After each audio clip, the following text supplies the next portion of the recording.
The disease has now been classified as a pandemic. I have, as Minister for Health, invoked the Public Health Act. I therefore urge all Kenyans to observe the following.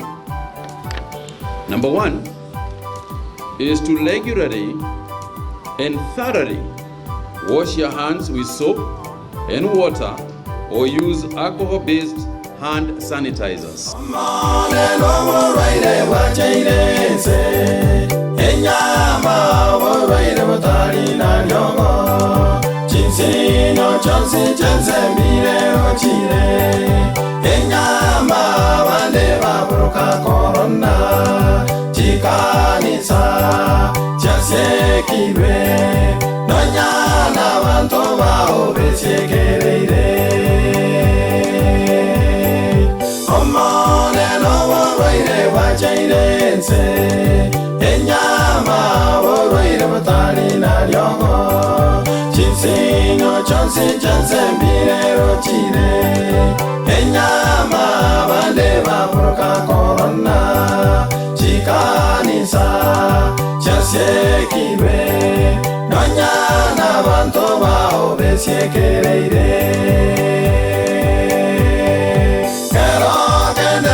Yesaka bokia bakwete korwembera Akara njire ya kagenda igoro Alia igoro Otosabera Nobo menyo bakale gotoro seria